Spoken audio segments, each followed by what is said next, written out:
And while immigrants continue to cross the South Texas border, cities and local charitable organizations continue to provide humanitarian relief. But will they be reimbursed for their efforts? Action 4's Ashley Custer live with that.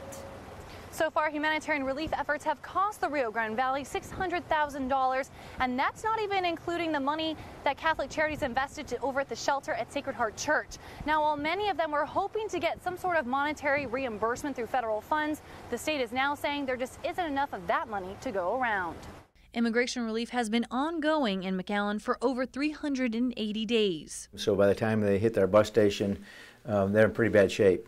And so working with the Catholic Charities, it was the right thing to do. It was our bus facility, and as a governmental provider, we thought it was important that we show the humanitarian response to their needs. And the costs of providing food, water, housing, and other amenities are continuing to rise. The average number of daily guests at Sacred Heart during the last month was just over 56, but over the last 10 days, that number has risen to 82.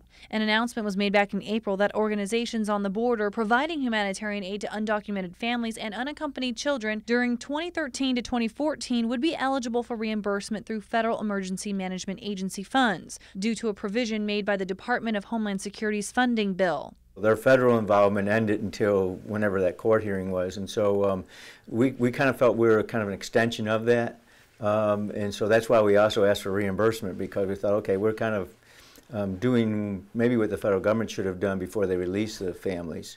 Congressman Henry Cuellar says that Texas was given over $20 million in federal funds for its state Homeland Security grant program, which could distribute funding to cities like McAllen for their efforts. We put the language where you can get the reimbursement, but what we do is we give federal dollars to the state, and then the state makes certain decisions. Mayor Jim Darling told Action 4 News that the state's Homeland Security grant program allocated $480,000 to our region. However, that money was already obligated to go towards local law enforcement agencies for communication expenses. I thought the state was going to be in good faith effort, use some of that money, and they haven't done that. Their priorities are a little different. I guess they don't want to show that they're using Homeland Security dollars to provide humanitarian care. In the end, Darling says he was told there was only $8.60 left in that account. No money for reimbursement. Congressman Cuellar disagrees. They do have the money, and I emphasize, they do have. I know that the locals were told there were no money, but I on the appropriations, I talking to FEMA, they do have the money, but they decided to prioritize it somewhere else.